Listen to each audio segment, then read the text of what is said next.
सहज मार्गदर्शन अध्याय 1 परिचय। सहज मार्ग की विशेष बातें।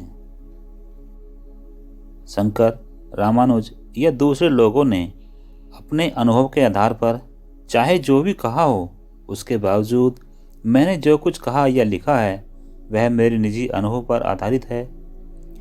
इस संसार में हर इंसान शांति चाहता है। इसका मतलब है कि उसका ध्येय आत्म साक्षात्कार या आत्म अनुभूति नहीं है। इस हालात में उसे सिर्फ शांति ही प्राप्त हो सकती है, आत्म साक्षात्कार नहीं।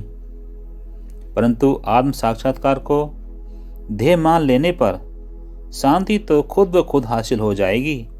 हमें साक्षात्कार की सिर्फ जानकारी हासिल नहीं करनी है, बल्कि उसे पाने की कोशिश भी करनी है।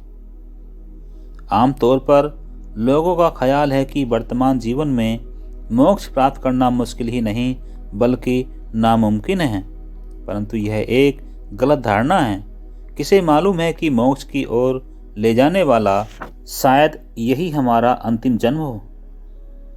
हमारे गुरुदेव का दावा है कि सच्ची लगन और सच्चे गुरु के मिल जाने पर साधक न केवल इस जन्म में बल्कि इस जीवन के थोड़े समय में ही ऐसी अवस्था हासिल कर सकता है।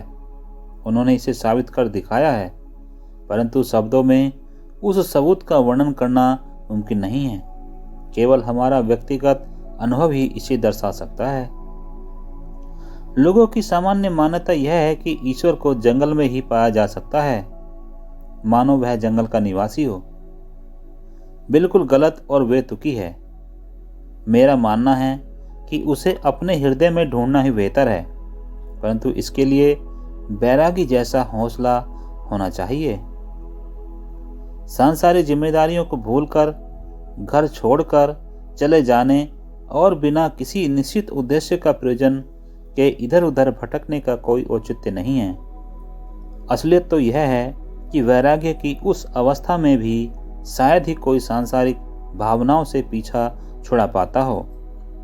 इस साधना प्रणाली की सबसे विशेषता यह है कि यह आम इंसान की घरेलू जिम्मेदारियों और फर्ज का पूरा ख्याल रखते हुए भी उसकी रोजमर्रा की जिंदगी के साथ साथ चलती रहती है,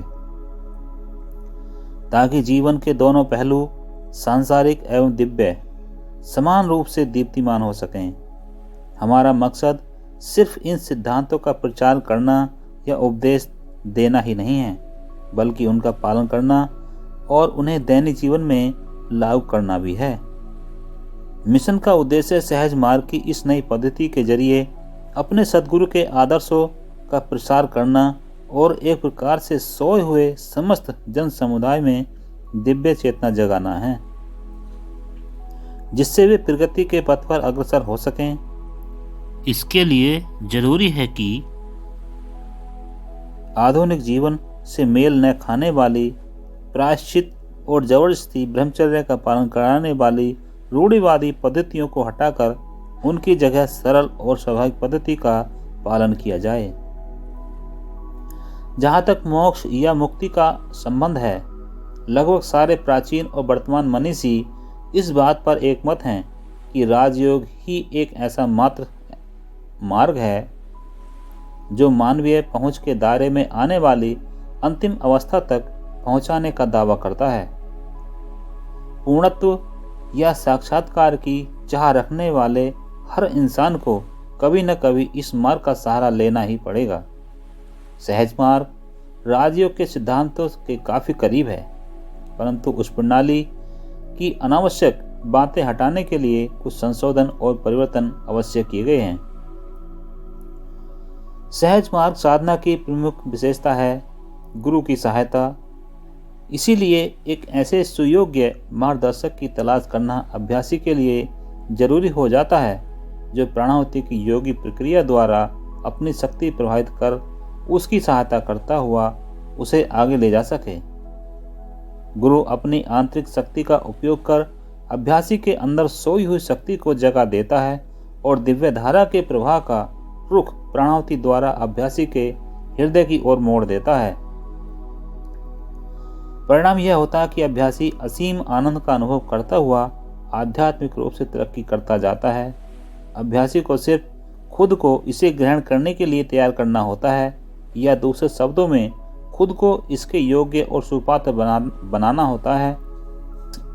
इस तरह जिसके लिए पहले कड़ी मेहनत करने की जरूरत पड़ती थी, उसे अब काफ़ी कम समय में बिना ज़्यादा कुछ किए आसानी से हासिल किया जा सकता है। परंतु यह सब व्यवहारिक ज्ञान है, इसे शब्दों में व्यक्त नहीं किया जा सकता। सिर्फ व्यवहारिक अनुभव द्वारा ही इसके फायदे महसूस किए जा सकते हैं। शांति की अवस्था का स्वाद तो बहुतों ने जरूर चखा होगा। हकीकत तो यह है कि असली शांति की सही हालत तो समझ से भी परे है। इसमें किसी का विरोधाभास नहीं होता। देखा जाए तो यह न तो शांति है, न बेचैनी, न मिलन है, न वियोग, न आनंद है, और न ही कुछ और। यह तो वही है जिसके लिए हमने दर्द पैदा किया था। ऐसा ही हो कि आप सब भी वैसे दर्द का स्वाद ले सकें। इसको उत्पन्न करना कोई कठिन काम नहीं है। सिर्फ दृढ़ संकल्प और अविभक्त लगन की जरूरत होती है।